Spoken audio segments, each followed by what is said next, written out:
Welcome to CPG Vibes. No scripts, just chat. I'm Alex Baer. And I'm Wade Yenny. Each episode is recorded live, and we talk all things food and beverage, and so much more. Feel our vibe and search for CPG Vibes on Apple Podcasts or Spotify, and make sure to give us a 5-star review. If you'd like to sponsor our show with your product or service, email us at cpgvibes100@gmail.com. Now, let's vibe.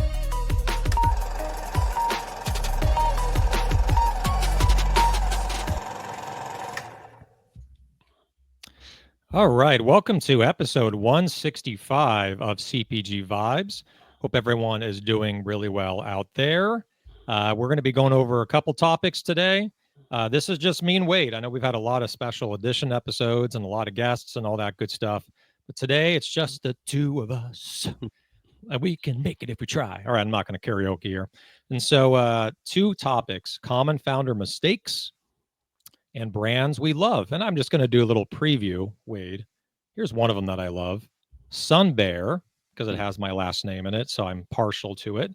And it's a sparkling coconut water, bear-sized hydration, lemon lime. It's really good stuff. Wade, welcome back, my friend. Thanks. It's good to be back. A little bit under the weather. Brought back a little bit of a cold from Europe, but it was nice to get away. It's nice to be back. Good to be back here and figure this out. So if you see me mute in between, I'm just coughing or whatever it is I'm doing, don't worry about it. I'll muck through it. We're good. Yep. I told Wade before we started taping this, I'm like, I have no problem in talking. So if you want to relax I think our listeners are going to call bullshit on that. Yeah. So if you want to take little breaks and have me talk about whatever, I mean, we're going to lose a lot of viewership that way, but at least you save your voice and your energy. Yeah. On second thought, talk more, Wade, because we don't want to lose the viewers here. It's not good. All right. Well, let's go through our laundry list items here. I'm trying to actually play with this. There we go. That's better. Now you can see us better. So number 1, we're the number 1 rated CPG podcast in the world. Make sure to keep us that way and go to Apple Podcast or Spotify and give us 5 stars, por favor. Also, we have sponsorship and block rates. Email cpgvibes100@gmail.com for that. And we also have this week's sponsor, which is Nellie's Organic. She was not able to join us for this episode, but will definitely be. And it's funny, I don't have the bar on me. I was going to show that as part of the brands we love. But they have a delicious chocolate bar, healthier for you chocolate bar in the refrigerated set. We had Carla Spiritpolo, that's her name, the founder, and we had her on, I think, like maybe a month ago, something like that, on a special edition episode. She gave us the full story on her product and brand, so if you're interested in finding out more about her, just go back to that episode. I'll get the episode number for you guys so you can scroll up and click it. But phenomenal product. So they are the sponsor for today's episode. They're available in Whole Foods nationwide and also Sprouts nationwide as well. And you can also go to nelliesorganics.com and order it. And then we have our YouTube channel, youtube.com/@CPG Vibes. I really missed you last week. It was it's harder to run a show when it's a special. I mean, it's easy to run it when it's just yourself, right? Or a co-host. But when you have like 3 or 4 people on, we had our special edition episode, our master series last week with Jeff Church, Steve Odell, and Will Nitza. It just becomes harder to moderate it, ask questions, focus on, who you need to ask the questions to and keeping on the topics, coming up with new topics. It was tough. So I felt I felt that missing void for sure last week when you were traveling. Well, I'm not sure. I was going to say when the show, we're 3 p.m., so it would have been 9 p.m. And last Friday, I was in Amsterdam. I had just arrived in Amsterdam Friday morning. I didn't realize you were that far out. Yeah. Yeah. So, 6 hours ahead of East Coast time. So it was eventful trip. We went to I think I shared earlier my wife and daughter had left the week preceding and went to Ireland and Italy, and then we all met together then in Switzerland and spent 4 nights there, and then flew to Amsterdam, spent 4 nights there, and flew back on Tuesday. So yeah, when you were on the air, it would have been I think 9 p.m. So at Yeah. least my time. The last thing I'd want to do is number one, have you come on here at 9 p.m. Number two, interrupt your trip. And we do this sometimes, right? Because we can't do it 52 weeks a year, right? Sometimes I take time off, or Wade takes time off, and we pick up the slack. But it was a really great episode. I mean, these guys are smart. These guys are so damn smart, and they shared so much valuable information about running brands, about marketing tactics, about online. Steve also gave us a little preview on some new innovation that they're doing. Is pretty close to the chest on it, but he gave us a couple things there. And then he also said, "Where's your Tenzo hoodie?" Right, Steve Odell, the owner of Tenzo. So now, Steve, I'm wearing it for you. So there we go. 1 week late, but better late than never. Right. Right. Okay. So there's a couple things that I just want to mention. That's kind of in CPG newsland. We're not, we're falling behind on the CPG newswire. I've just gotten very busy, and Wade's gotten very busy, but we can just, mention some of those news items here. So this, the one that's going around, right? You're seeing this one, right? And Luke even took a picture with it That's on the I phone. was gonna say I figured I know which one you were gonna bring up because it's the one that everyone's talking about. That's what happens with LinkedIn. Like it's just like all at once. There's like 100 posts with this, the same topic. And so Meaty, which is a plant-based alternative meat protein, they raised nearly $500 million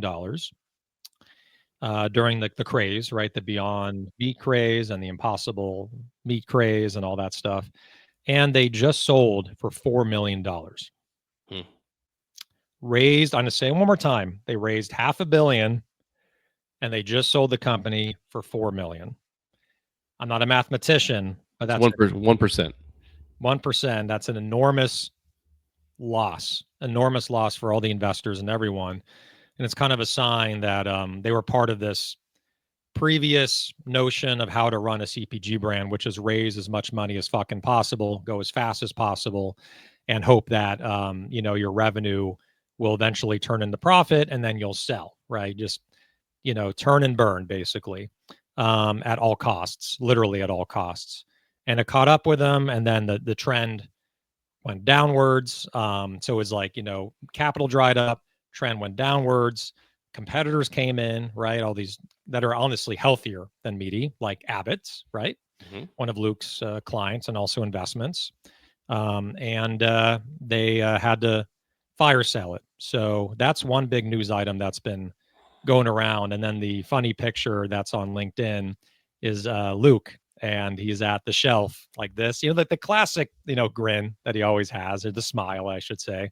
And he's like pointing at the shelf like this, and he's pointing at Abbott's, which is right next to Meaty as a competitor. And Abbott's has really stood the test of time, right? They've been around a while. Kelly, I think, is she the founder? Kelly Abbott's? No, What's her name? mm, I shouldn't say a name unless I really know it. That's the lesson I I'm know learning. it. My Yeah. Carrie, Carrie. Carrie, Carrie. Okay, I was Carrie, close. And so she's just been slow and steady. Carrie song, by the way. Carrie Song. And I met her at an event about 2 years ago at a Naturally LA event. Wonderful person, very smart. And basically, she's just been taking it slow and steady, um, overseeing everything, not raising a ton of money, having great advisors like V Driven around her, and they're still in business and they're still growing, slowly but surely. So that's the way to do it, and to make sure that you're actually profitable, right? And also make sure that the quality on the product has a unique selling proposition. And I think with Abbott's, it's just so clean. It's so clean that Right. any vegetarian would love it. A meat eater would also like it. And I bought it from Target before, and I really, really, I got the I think the ground beef or whatever, like that one, Right. and the chorizo. They're all excellent, even though I'm not a meat eater, right? but I do miss meat, and it kind of mimics meat for sure. So there's I that. don't think I ever had the meaty product myself. How about Never you? had it myself either. I never liked the packaging, to be honest. I don't know what you think about it, but I didn't like the sun in the upper right corner. I didn't like the font. I didn't like the name meaty. It just didn't. It wasn't catchy. I wasn't sure exactly what it was. I just kind of ignored it and glossed over it on the shelf. I don't know about you, but never really popped out to me. And I Yeah. never knew they raised that much money. I was No, really yeah, shocked. definitely didn't know that. According to the website, they're 95% mycelium, and the rest is salt, natural flavor, acacia gum, oat fiber, chickpea flour. Um, What's and mycelium? mycelium is a fibrous root-like network that grows You underground. have it even like locked and ready. Everywhere you step, mycelium exists beneath your feet. Yeah. Hmm. Cool. All right. That's exactly what I wanted to know. And then we have just our comments here. You know, I'd be remiss not to mention some comments. We got Robert Kogan. Big news for one of the CPG Vive sponsors, Melting Forest. I'm looking at the final Canadian. What is Robert saying? For mass retail Final distribution. Canadian label for melting Oh, okay. forest. I thought he was speaking, French. French, like La No. L or something. I'm like, what is that? So looks like Melting Forest, who is our backwall sponsor, along with Feel Free and Dream Makers, they're going into Canada. So good stuff. And they're brought to you by Robert, right? With Exactly. Powerful Energy. Andrew Friedman, we do that on the show, by the way, to fill up dead space, right? Because I mean, we run out of shit to say, and so when we run out of shit to say, we go to the comments, right? It's a perfect fallback that we have on the show. We love it. So we have Andrew Friedman. So what I hear you're saying is that a good way to make a little bit of money in CPGs is taking a lot of investment. Yeah. Yeah. Half a billion. Yeah. Half a billion. Mm. Exactly. Worked for them, right? No, it didn't. Labels. Okay, yeah, he just corrected them. And then the other news that I just announced, which I'm really excited to be part of, helping him, is Mark's Snacks. So Mark Samuel, who we all know and love, is launching a snack brand called Mark Snacks. He had a little preview of it on LinkedIn, and he had, we're longtime friends and colleagues and been keeping in touch for many years and see each other sometimes at the Expo West.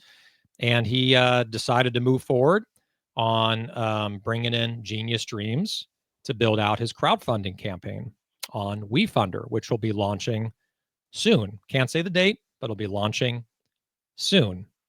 And yeah, so we're excited to be part of it. And then he also just did his video shoot. I don't know if you caught that on LinkedIn, but he went to the studio and did a video shoot for the crowdfunding video. And that's about all that I can say right now. But thank you, Mark, for including me on this and bringing us in to do it through Genius Dreams for the crowdfunding campaign. Really appreciate you, brother. All Nice. right. And I really want to try his product, and I'm going to get one of his hats too. He sent one to me. He doesn't have a lot of them, but I'm going to definitely be wearing it on one of these So you'll episodes. have his face on your head. Definitely, I wouldn't wear that hat, but I have the one that says Mark Snacks Okay. or Marks. It just says Marks, and I'm cool with that. Yeah, the face might be a bridge too far for me. I want to attract people, not repel people. I'm just kidding, Mark. I'm just kidding. Right. Any other kind of news items or anything you want to talk about before we go into our topics? Well, I think that was the big one was yeah, obviously, when you see that much money come through and the little return, it's kind of the anti poppy, from what we Yeah. saw there. Everyone was just blown away by the money that Poppy got when they sold and exited. So it's kind of, so it's but then again, it's not everything's gold, right? I mean, not everything turns out the way you want it to. It's not all diamonds and smiley faces. There's an ugly part of this business, and it's tough story, but maybe something to be learned there. I'm sure there's something to be learned there. Yeah, absolutely. So you're saying that not everything's like a smiley face, like Mark's smiling face on his packaging. I just had to say that, but you're definitely right. You're definitely right. And there's also one other thing that I'll mention that I learned last week, and I'm not going to say the source, but the deal with Simple Mills, right? It's the Simple Mills deal, which I believe was for 700 and something million, Sounds I right. believe. So that the deal was actually valued all in closer to a billion, because there was also earnout and options and other things included in that deal. The 750 was the cash, but there's also all this other finance capital in other forms that would come later, as long as they either hit goals and also comes some kind of option that totals up to a billion. So just wanted to share that. The deal got even sweeter in the last few weeks since it broke. So, Wow. yep. A couple more comments, and then we'll go right into our topic for this week. Topics, I should say. Sean McDonald, highly recommend Alex for all crowdfunding and stay away from Start Engine. Mhm. So we're actually having it's interesting. We're having a crowdfunding um, special edition episode. We had one in 2023, I think, with Start Engine, WeFunder, and also with Haley Painter, with Painter Mhm. Lynn Sisters, because they raised over $1 million. There were our clients as well, so I just had to mention that. And that is going to be on August 22nd. So mark your calendars for that. I think we should start like maybe posting a calendar of the next like 4 or 5 things, so people There you can go. kind of track what's going on with CPG vibes. Um, so anyway, all right. Well, I want to reverse it actually, because I think like the first topic is a longer conversation about common founder mistakes. That's one of the topics. The second one is brands we love. But I feel a way to kind of ease into it and not use as much brain power. I don't want to have a headache today. Is going through just some brands that we love. So Feel Free is one that I love. It's on there. It's on our back wall. They're a sponsor, but I also sell the product. I love the product. I work with them all as well. I know the C-level people over there, and great people, great company. They're expanding like crazy. They've had some challenges in the past with production and stuff like that, and with Kratom, but I think they're getting through all that, and they're starting to see some real great growth. They launched in Circle K in 7,000 locations. They're in 34,000 stores, and they're a kava kratom shot. And they use pure kratom, Mhm. so it's not for everyone.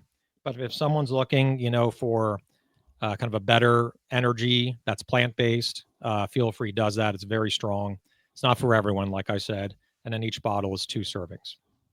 2 Um, servings. Hmm. yeah, it's 2 servings in 1 bottle. That's how it's a powerful botanical supplement shot. The other one that I've really been getting into, Wade, which I don't know if you're into the no sugar, maybe low sugar, is this stuff here, the Oh, Alter that's Eco. yeah. I used to carry that at Jimbo's. Yep.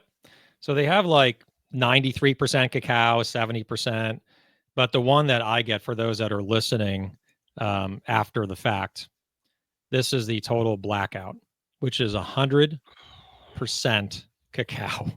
Hmm. It's Here's the And you like ingredients. that? That works for your palate.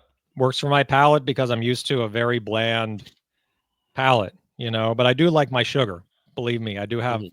Nellies and I do have Perfect Bar. I do have Midday Squares, which is lower sugar but still has sugar. The ingredients on this one: organic cacao beans, organic cocoa butter. That's it. 100% organic. I think it's also Rainforest Alliance, I believe, somewhere on here. And then it's also gluten free, obviously, certified. Yeah, Fair for Life. I'm sorry, Fair for Life chocolate. And it's amazing. Like, and what I like about these is the iron is incredibly high. The iron is incredibly high. You get 40% of your value with 1 bar, and the potassium is at 15%.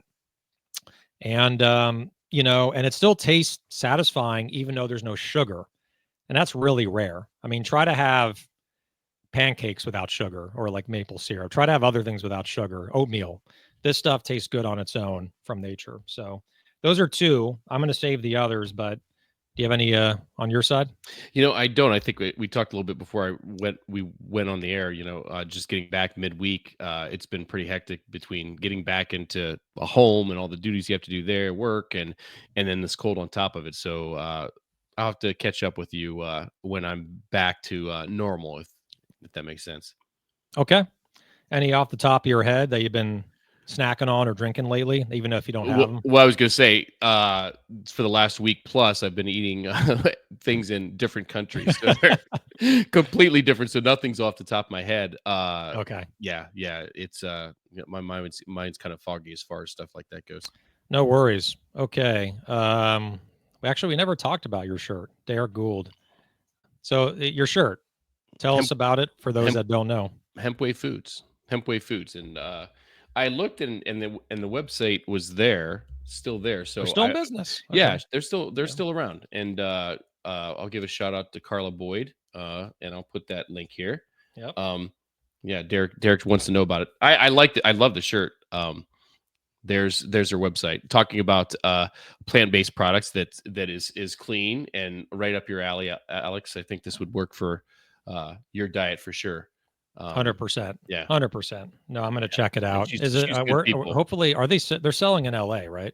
I Like in the believe so. natural I stores? think, yeah, I think she's still. I'm looking to see if I pull up locations to see where she's at. She's still she's big in Colorado, and I don't know if she's scaled back. That's kind of where she's focused locally because that's where she was based out of. But Hmm. so you might have to travel or order it online, but you could check it out.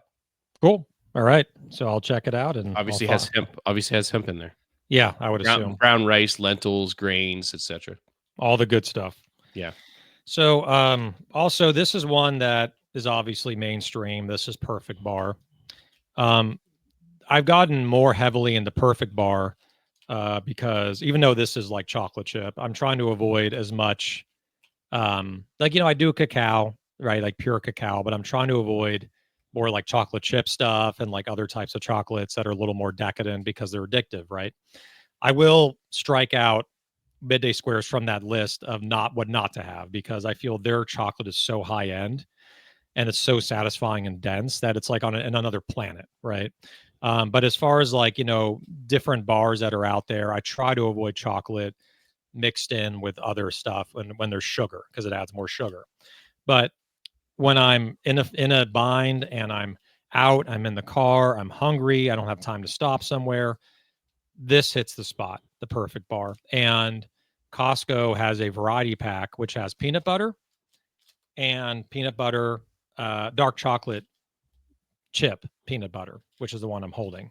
We're all out of the peanut butter, and my son loves it. He's always saying bar, bar, bar, like he just walks around saying bar. So we give him a bar, and if he sees the bar, he says bar, bar until we actually give it to him. It's very cute. He opens the fridge, he's pointing at it. Give me bar, bar. So Nice. he's 2.5. So he's still in that very cute phase. So that's Perfect Bar.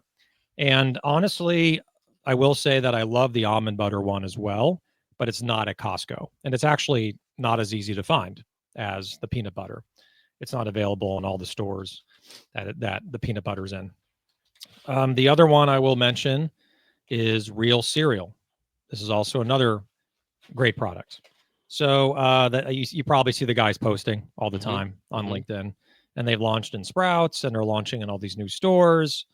They've been around, I think, 3 years, 4 years now, and they have two different SKUs. They have organic Rice Krispie, kind of like the Rice Krispies, a takeoff on that, and it's only just organic brown rice. It's one ingredient, and then the other one is organic cornflakes. So, and then this one is organic corn grits and sea salt. You can't really beat that. Right. So I like how with this product and the company, and they have two SKUs. That's it, two SKUs. That they're like, we're not going to put the sugar in. We're not going to put anything else in. We're just going to give it to you plain, and you can add whatever the hell you want to it. You can add fruit. You can add sugar. You can add maple syrup, coconut to it, berries, and I like how they leave it up to the consumer to kind of spice it up a little more. So that's that. And Yeah, then and from all accounts, they're doing very well. Everything I hear. yep, it's just a great packaging. I like the stripes. I'll show it again. The stripes are cool. I like the font. I like kind of the throwback 50s, real Right. cereal, right? Have it in your bowl every morning, like that very kind of infomercially kind of font. And that's what they were going for, by the way. They were going for this old style font, old style look from the 50s, back when cereal was a little more pure, right? It wasn't a sugar bomb like it is today. And so I think they nailed it. I can't believe that the name wasn't taken, Real Cereal. I can't believe that they got that name. And I think it's is a Real Cereal, therealcerealcompany.com. So, and it's organic, non-GMO, gluten-free, and 0 grams of sugar. So that's that. All right, let's see. I'm deep breaths here. Been a lot of talking. So we also have Sun Bear, which I talked about before. And this is the entrepreneur. I have to look her up, but Danny is one of them. And then her co-founder, his name escapes me right now, but it's a man woman. I don't know if they're married or not, but or together. I don't know. I didn't ask them, but they are two co-founders, and they are running this company, Sun Bear, which is a sparkling coconut water. And so it has organic coconut water, organic lemon juice, organic natural flavors. I'm not crazy about natural flavors, but it's cleaner than artificial flavors. I'll say that much. And that's it. So those are basically my brands. Nice, And we have a nice. couple I comments. haven't seen Sun Bear around. Yeah, I think they're in New York. So Okay. they're based in New York. And I talked to the founders. Again, the guy's name is escaping me, and they're really just focusing on, when it's in New York, what are you focused on? Like all those bodegas, all those Right. independents, just slamming it into as many stores as you can, pounding the pavement, and that's what they're doing. So, but it hasn't really made its way to the West Coast yet. I don't think so. I think it's Erewhon, but that's about it. So, Got it.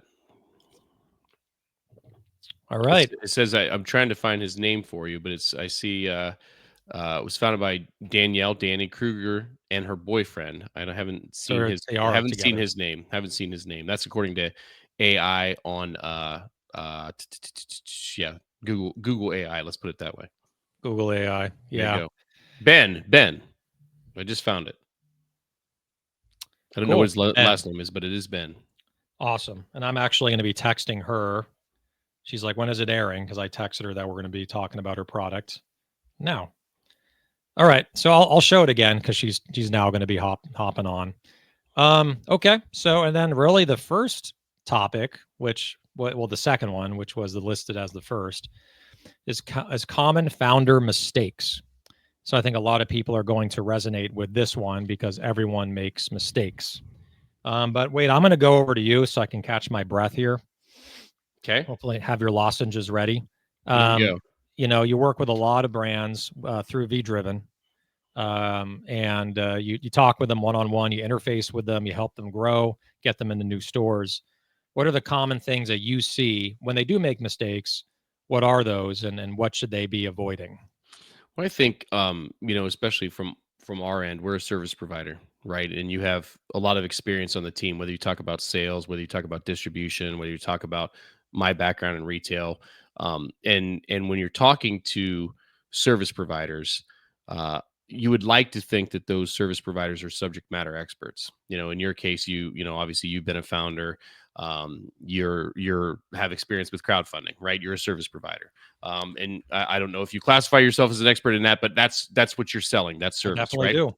So Hopefully I am. right. I think one of the things that I see, or frequently, and I'm not by any means pointing fingers or naming anyone specifically, but founders being reluctant to listen to the people that they're paying a service for. Okay, and that could be any, and I'm not saying just what we do, what you do, a marketing agency, could be anybody, right? You're paying for a service, you've hired someone. It's like going to the emergency room and trying to do the work yourself. There's professionals, there's people that are doing things that you're paying for a service, and you pay them, and you get into a relationship with them with the expectation that they're providing you with a service, and you need to listen to that advice. And I think sometimes there's some whether you call it lack of humility or lack of humbleness, and just some reluctancy there. And I think sometimes that's an ego piece, sometimes it's just whatever it may be. And I think that's one of the most common things I see is they don't like being told, whether it's tough news, bad news or something, you have to listen to that. And I know, some conversations I've had over, obviously I've been going, I'm just getting back, but with regards to some feedbacks you get from buyers and, looking at myself, remember just a little over a year ago, I was an executive at a multi-billion-dollar company, and I was in that role, and so here we are a year or so later, and and I'm often telling brands and founders, you need to listen to this feedback that's coming in. Now I'm guiding them and kind of saying, hey, I'm talking to the buyers and this category managers, decision makers of the world that that feedback is we're going out and presenting products and talking to them. Hey, this tweak might need to be made on the packaging, or we like the product, but you talked about natural flavors. If you could tweak this, or just some little things like that. Is that Hmm. feedback comes in to your point? One of the things that is just the reluctancy to listen to that. And Yep. sometimes it's a tough pill to swallow. And I don't know, maybe if you can relate to that with your experience owning a brand. Did you ever get feedback that either you should have listened to and didn't, or and looking at it from a service provider perspective, someone's coming to you and saying, hey, Alex, and did your ego or stubbornness get in the way of listening to someone that either had more experience or that you were paying was an expert in the space, and you just kind of said nope, and just kind of kept going? Mhm. Yeah, I'm kind of smirking as you're asking that question because the answer is yes. Um, yeah, it's very, very common, and I did it all the time. I would. There was a lot of times that I listened to people, and I listened too much, right? And I kind of like really relied on someone else's advice or someone else's opinion. I'm like, oh, that person has done so much, so they have to be correct, right? Let me Right. listen to that person. And the reality is, like, no one knows your business like you. No one has the same intuition, instincts, and also like majority of founders are there more than anyone else in the company. They're sticking by for every event, demos. They made the product, they made the branding, they came up with the idea from its inception. But with all that said, to shelve all that to one little drawer, that you do need to listen to people. You do need to listen to people. And you're so close to the brand that yeah, you're so close to the brand that it's hard to make sound, unemotional decisions sometimes. Right. And so in that case, you need someone that's further removed from the brand to give you proper advice. Right. And so there were times where that happened in the company where my ego got in the way, or I'm like, well, I've been here since the beginning for many years, so this is the best way to do it. We've already seen this success, so like I made a lot of great decisions in the past, so just trust me on this decision. And that's really not a good way to operate all the time. You can do that sometimes, Right. but not all the time. And so sometimes I would do it, sometimes I wouldn't. But I could definitely admit that I wish I followed people's advice more. There was key advice that people were giving me, especially towards the early days, the first like 4 to 5 years, or to me, the early days of running Right. a brand, which is watch your margin. Margin is everything. And I was like, well, that will come. Let's focus on the revenue. Let's focus on the store count because Right. profit margin or gross margin, it's going to be very hard to bring up at this scale, at this volume. And maybe we get bigger, our margin will get better, and then we'll be profitable. And that's kind of like you're backpedaling. You're trying to get it through the back door versus the front door, and it's dangerous. So I think like that there was a lot of advice in the beginning about margin. There was also advice about supply chain. Like you cannot ever do this. Like and by the way, for those that don't know, I ran a brand called Genius Juice for 11 years. Just the context around that, which is a whole coconut smoothie.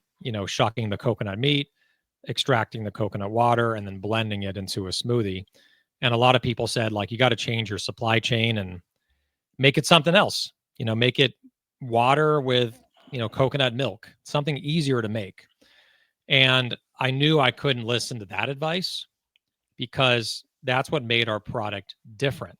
Right. Was it was using the whole coconut and the experience and the fact that when you tried it, you're like, this is the best fucking product I've had in a while or ever. That's the response that we got from people. Their eyes popped out of their head. They were so impressed by the product. And when someone's impressed by a product, guess what they're going to do? They're going to buy it again and again and again, become devout fans. Um, so there were things that I wish I listened to. There's other things that I'm glad I didn't listen to. But the founder's ego is a real thing. And I think, I've seen founders, I won't say who it is, where I'm very disappointed on how they've gone about listening to people and running their business, where you can tell, again, I really want to name names, but I won't, that they're not listening. They're stubborn as all hell. And you see them post something, you're like, you just kind of your head falls in your hand. You're like, why are they fucking doing that? Right. Like, why are they doing this and why are they getting distracted with that? And they're going to be wasting so much money on this when they should be focusing on the core and focusing on these stores. And then, it's even worse when you talk to them and they just dismiss you. And Yeah. it hurts. And you can't take it personally as a service provider or as an advisor. Like, that and I know that, because it's not us, it's them, and their ego's getting in the way. They're not listening, or they just don't want to talk with you, or they don't have time, or whatever. Right. But it definitely hurts when you want to offer really good advice to someone. You see something in their business and their operations that could be drastically improved, and they don't listen. And then a year later, they're suffering, right, from what they were doing, and they didn't listen to you, and now they're out of business, or now they're losing money, or now they're declining. And you're kind of like, man, I wish they just listened to me or someone else, because they were on the road to their own destruction. So some founders just can't get out of the way. They can't get out of their own way when they Right. need to. And some founders honestly should step aside if they're not happy as a founder too. Like, maybe they can, this has happened. The smart founders have done this. Like Hop Tea did this. And I know, like, Health Aid, like, they kind of disperse into different roles. So instead of just being, and I'm not saying just, you're always a founder. What I meant to say is CEO. So sometimes you need to step aside as a CEO. If it's getting out of control, spiraling out of control, and your passion is more on the sales side, your passion is more on the innovation side. You don't have to be the CEO, especially if you're growing and you have the money to hire a CEO that's done it before. And you're still the founder. You still have a say in everything. It's not like you're losing control of your business. You're just bringing in someone that can run it at a higher scale and run it more sustainably. So I would say, like, those are the things, but man, like the ones where I know they're misspending and blowing money and totally arrogant, like, those are the founders that are really, really hard to work with. And I feel like, not to keep on this topic too much, the only way that a founder really learns is when they fail. Right. Like, no matter how much people are telling them, and it's like their skulls are made of stainless steel. Like, nothing gets in, right? And it go one ear in one ear, out the other. But once they fail, or once they have a major reckoning, or they lose a big retailer, or they lose a bunch of money, or they're in trouble, that's truly when these types of founders learn. But Right. they should I not. think They shouldn't wait that long. They should ask for advice. no, and I don't think either one of us is saying listen to everything that everyone tells you, because that's absolutely not the message here. The message is, don't be afraid to listen to people, especially when you are working with someone that's an expert in the field, and take that advice, and listen to it carefully, even if it hurts, right? So Derek has a question. Alex, in your opinion, how much dollars frees up a founder to start hiring? That's a good question. It's a really good question, and there's a lot of variables and levers, so it's hard to answer that, like, how much money, okay, this much. I mean, my rule of thumb that I tell my clients is you want to have about 18 months of runway, at least, just to be comfortable, factoring in everything, right? Your cost of goods, cash flow, overhead, operations, trucking, promotions, innovations, if you are going to do more innovations, paying yourself, because hopefully you're paying yourself, because you got to take care of yourself so you don't get stressed out as the founder. So I would say, if you have a cushion of 12 to 18 months of runway, that's when you can start looking at hiring outside help. And also, when the company's big enough to where the founder, the owner, is getting spread too thin. You're like, I just can't do everything. Like, I'm getting overwhelmed. I'm getting stressed. I'm getting sick. So if it's really starting to affect your personal life and you're not happy, everything you do is going to suffer the more you dilute yourself. And I think that's a good time, a good indicator to do an outside hire. Well, and there too, that's why I personally like the fractional model so much too, Exactly. because you don't have to have a an employee on your payroll, that's attached to your brand. You can have someone on a fractional basis, whether it's a contract, a period contract, or X percent of time or so many hours per week, to help you lighten the load, you know get you in the right direction and go that way until you do get to the financial component. It's going to save you a lot of money, right? As far as a six-figure plus salary, benefits, all those things, as opposed to just someone that you get started with on a fractional basis, and then go from there. And I think that's a great idea. 100%. I think fractional until you're I throw it out here, but I just would say, like, the amount of revenue that a company has, it's amazing how a few people can run a fairly large emerging brand. It's really surprising. Like, you Right. think, a brand that has 10 million in revenue, that they have a staff of 30 people, unless they're doing production or something like that. But let's Right. say they're outsourcing that to a Oh man. co-packer. Yep. You can have under easily under 10 people, maybe even under 6 or 7 people that are just running different segments of the company. One is operations, one is the kind of owner, visionary, founder, one does sales, one does finance, maybe you have a secondary salesperson for different channels, and you have like a couple of merchandisers or something like that, which can be outsourced. So I think the level of revenue is much higher today for keeping your staff small. Like, you can be at 10 million in revenue and have a very skeletal staff of people. So you also have to decide, and it's based on your business model, when is it the right time to hire? And I feel that the only time that you really should be hiring, beyond just if you're tired and diluted and spread too thin, is when you have growth opportunity. Right. So if you're like, I can go from 10 million to 15 million if I hire this person to manage national sales accounts, or to manage food service, or to manage this regional area, which is a big opportunity. So really only hire when you know that there is potential growth at hand. I think that's really important. Makes a lot of sense. Yep. And So what for was those, next on your list? What was next on your list? yeah, and for those that are asking, if you want to rewatch this episode, it's the same link that's here on LinkedIn. So you can just literally refresh it and watch it whenever you want. And then it's also going to be on Apple Podcast within about an hour, and also Spotify, and then also YouTube as Yep. well. So what's next? Let's see here. Hank, we Love it. did talk about meaty, by the way, Hank, a little bit earlier in the show. Yep.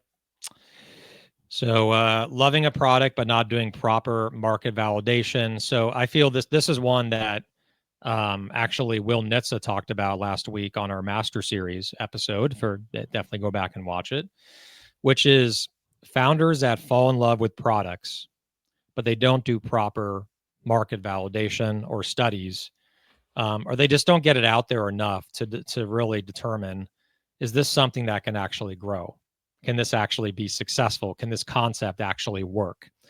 And a lot of founders fall into this trap where it's like, oh, I discovered something that's missing from the market. Okay, step one. Step two, it tastes really good. Step three, I showed it to my family and friends and they liked it. Right. So let me just do a full scale production now. Let me just jump into the deep end, because my mom, my dad, my two brothers, and my girlfriend, I'm speaking third person, not myself, by the way, said, "Oh, I love your plant-based honey." I'm just making this up. It's funny, Right. right? Right. Vegan honey or whatever it is. Right. That has chili sauce in it and strawberry cream. That's amazing. That could be a big seller because 6 people like it that live on in your neighborhood. And you think you can be on Shark Tank someday, right? So I think it requires a lot more than that, where you need to really take your time and be very sure that this is something that is not only filling a void, but it's something that people will buy, like, Right. ongoing, like something that is useful, something that could really change the category in a positive way, and also something when you put it on the shelf, someone's going to understand, the consumer will understand right away, I need this. This is really good. Like it needs to be very self-evident and very obvious that this product has value. And if you look at brands, the ones that are successful, right?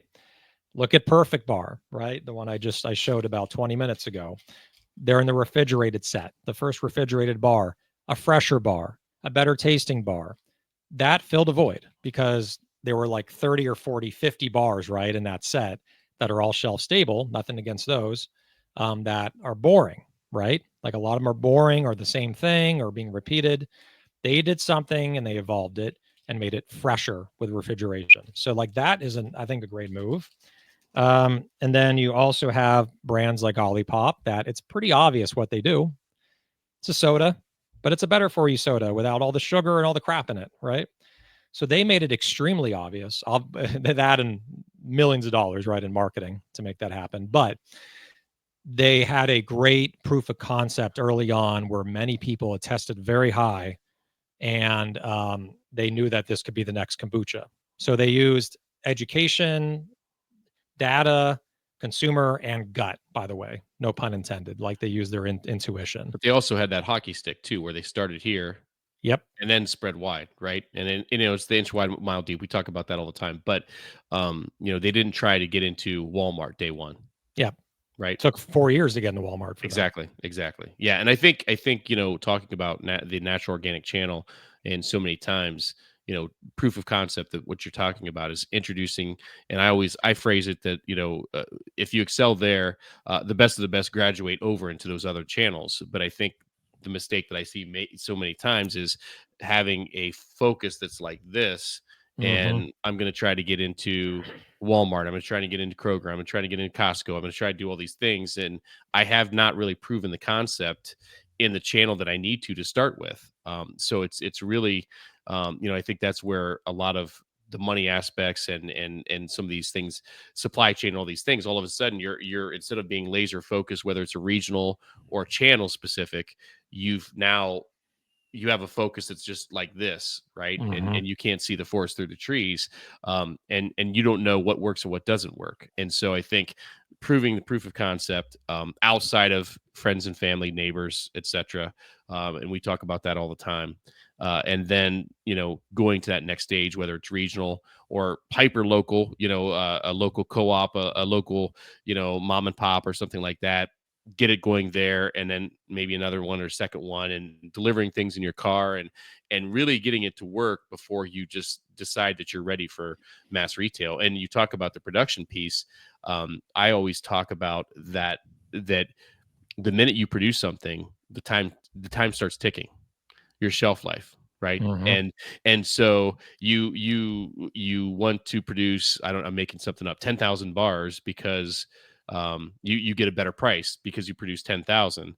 Well, now you got 10,000 bars that you now have dated inventory that you Right. don't have a home for, right? And Right. so Right. the Right. time starts ticking. And if you start working with a distributor, especially the big boys, they're going to hold you accountable for a percentage of your shelf life. And so once you get past that percentage of shelf life they hold you accountable for, now you have to think about liquidating that inventory. And then you're talking about getting pennies on a dollar Mm-hmm. for this inventory. So before it's look before you leap. Don't get the cart before the horse. Use whatever analogy you want to. But if you go into a production run because it's going to save you some pennies, but you don't have a home for that production, you better have some secured commitments, or a pretty good chance of some secured commitments, and quickly, before dating becomes an issue. And I know you know all about that because of you dealt with a perishable product. Mm-hmm. Grocery, the runway is a little bit longer, but it's still an issue. But with perishability, I know you know all about that. Yeah. And I remember when we launched Genius Juice, again, not to get too off topic, it was like 30 days, right? It was Right. like HPP'd, I think it was like 45 days, maybe at the most 60 if we were lucky, but 45 days. And then I just don't get it how Unify and KE, like they require 75%. Like that is, I've never liked that about them, just to be honest. There's a lot of things, there's some things I like about them. I like Unify more than KE. Some people can't find really a lot of things that are they like about either, but I think they have some good qualities. They have nationwide coverage and all that stuff. They have new programs and all that are lesser in chargebacks. But the 75% is a pill that's very hard to swallow. If you have 2 months of 2 years of shelf life, but 75% is what would that be, like 6 months, something like Right. that? Right. That's doable. But if you have a 6 month shelf life or a 4 month and you're a fresher product, and a lot of products that are on the KE trucks or Unify are fresher because they're natural, right? They don't have as many preservatives. If you have 6 months of 6 months of shelf life and you have to deliver it at 75%, what is that? That's like divided by four. That's like 4.5 months, Right. something like that. Yep. Exactly. So, like, once it hits 4.5 months and you're below that, they will reject the shipment. It's like, Right. to me, that's crazy. Like, okay, if something has, if it's 6 months, if it's 50%, that's 3 months. And that's still plenty of time to get in the warehouse, ship it to the stores, unless the product degrades over time and it doesn't taste good in the fourth or fifth month or something. So anyway, long story short, there's a lot of odds stacked up against brands that are perishable. But I do remember when we switched to a co-packer, a professional co-packer, our shelf life was 10 months. And that was a breath of fresh air. That was Right. like, oh my God, it could, we could sit on it for 2 months, 2.5 months before shipping it to Unify or KE. So much easier. Well, and I was gonna say, not to play devil's advocate, but I will to a little bit, because coming from the retailer side, obviously they're guaranteeing some shelf life to the retailer as well.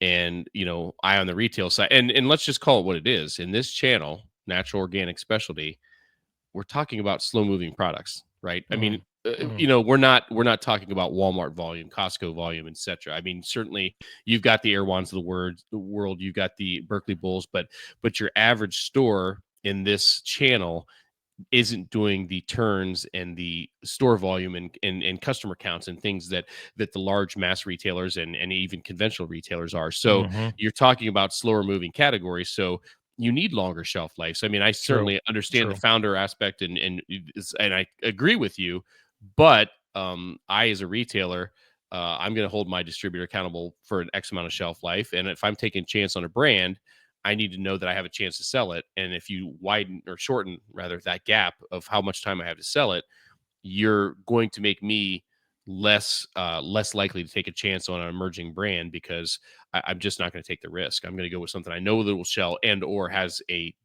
definitive long shelf life, so that I don't have to worry about spoilage. And I can tell you firsthand that shrink, and due to expirations and things like that, is an absolute issue in stores. And so it's something that they have to look at. So I support what you said, but I also think there's a retailer component there too that you have to think about as far as that goes.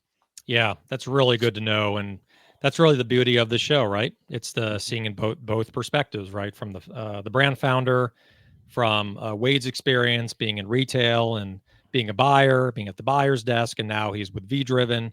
You really get to hear both sides of the coin on how this all works and how to operate your business. So I definitely can understand that perspective. One more thing I'll mention, then we're going to go to our prize. By the way, the prize is a pack of Nellie's organic chocolate bars. I haven't checked with her what flavor, but I think she's pretty amenable. I'm sure it could be peanut butter, it could be coconut, it could be almond crunch, or almond. But we'll figure that out. But we're going to announce that question or ask that question in a minute for you to win that trivia prize. So the other thing I'll mention too that a lot of founders make mistakes on is the VC private equity route, going there way too early. Way too early. The requirements for revenue, even in a pre-seed round or even in like a seed round, are far higher today than they were back in like 2015. 2015, they could be at like 100,000 in revenue. Oh wow, this is a great concept. Yeah, I'll throw in a couple $1 million, right? They haven't even hit 1 million in sales yet, and they're already raising, a couple $1 million. But now with the capital drying up, interest rates are high, economic uncertainty, a lot of these VCs, I mean, whether it's ground up, or what is it called? Ground force, not ground up. Right. Ground force capital, the Mark Rampola, all these different VCs, right? Their requirements for first time investment in a round is much higher. I'm talking like they're not even going to look at you until you're at like 5 million in annualized revenue. Before it was under a million. So just know that VCs are changing their tune. They're insulating themselves and not taking as many chances. And essentially, brands and founders need to lean into raising from angels or doing exactly what we do at Genius Streams, raising online with crowdfunding to promote your product and brand and also raise money from a lot of people. And so there's that gap. That's a very, very difficult gap where you have proof of concept, the product's selling, the branding's good, and you know these companies because you work with a lot of them, right? With at VDriven, where they're emerging and they have a lot of potential. They're at like a quarter million revenue to like 5 million. I'm sure you have some that are above that, but let's Some just that are say below. Some that are below.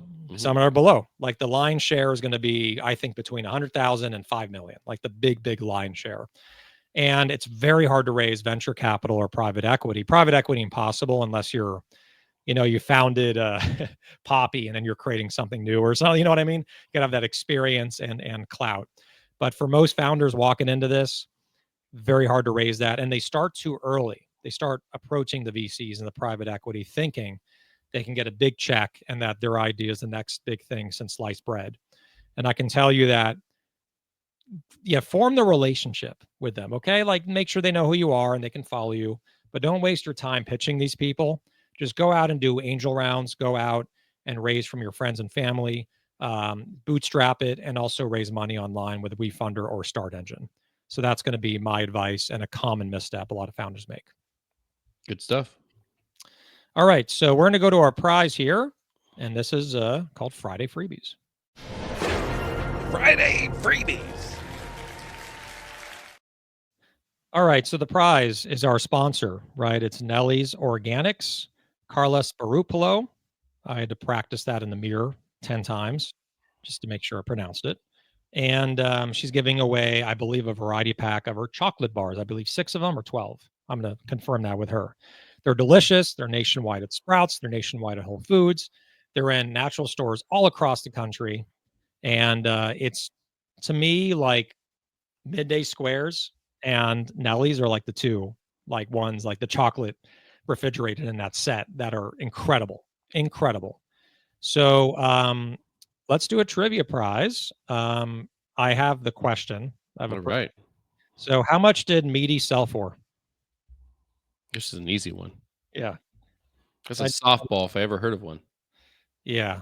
That's not even, that's like a kickball where you roll the ball on the ground and just kick it. You'll win a variety pack of the Nellie's Organics. And I was going to say, I'll give a quick blurb from their website. Just as important as what's in our bars is what's not. They never use additives, preservatives, soy, gluten, GMOs, palm oil, animal products, or any hard to pronounce ingredients. Born out of a desire to change how people eat, their plant-based chocolate-covered snacks are ones that Carla and her team truly stand behind, products that are better for people, animals, and the planet. That's it. All right. So what is the answer? How much did Meaty sell for? 4 million. So he's in Canada. I don't know if she ships to Canada. Yeah, but I think he could probably smuggle it across the border. Well, he probably has a Michigan. Robert, you can get that, right? Yeah, get it to his distribution center. Yep. All right, so Robert Kogan is our winner, and we'll figure out how to get it to him. Maybe Nellie will or Carla will ship it up there. So make sure to the email. You know it. So email us, cpgvibes100@gmail.com. We'll get you the prize. And that, again, congratulations, Robert Kogan. And then next week, our episode is going to be the expert series. We're at volume 12. Okay. So it's getting up there. And before we know, we'll be celebrating our 200th episode very, very quickly. And so we're going to be having on, it's a CEO's Running Brands special edition, Matt McLean with Uncle Matt's and Yanni Huffnagel with Lemon Perfect. So they're coming on next week. And then the week after that is the random. This is really cool, Wade. We have a stacked lineup here. So after next week, we have the Random Babble series, volume 2, which is fun. We just talk about anything, not even just CPG, but whatever the hell. And those are always fun to watch. And then on June 6th, We have the Master Series Volume 7, which is predicted to be the biggest episode of the year. It has Chris Hunter from Koya, Mike Fata, who we all know and love, Jake Carls, who we all know and love, and Ben Mand. And he's the CEO of, they were called Goyaki, but they rebranded. Did you see that? They're called Yerba Madre now. I did see that. So Very Yerba interesting. Madre. Yeah. So that's Master Series Volume 7. And then we're going to have a buyer series on June 20th. We have emerging brands on 7-Eleven with 3 brands that are growing quickly. We have 725. We have the VC and PE investing. We have Outside the Tank on August 8th. And then we have our special edition crowdfunding series on August 22nd. So we have a busy summer. Yes. Yeah. I'm looking forward to it. It's going to be a lot of fun. And Robert said we have 4 addresses in Michigan. So there you go. No problem in receiving the product there. Okay, well, Wade, feel better and welcome back. And thank you, everyone, for tuning in. Again, make sure to give us 5 stars on Apple Podcast. And this episode will be available on Apple Podcasts, Spotify, YouTube within a couple hours. And we will see you all next week, same time, same place. Take care, everyone.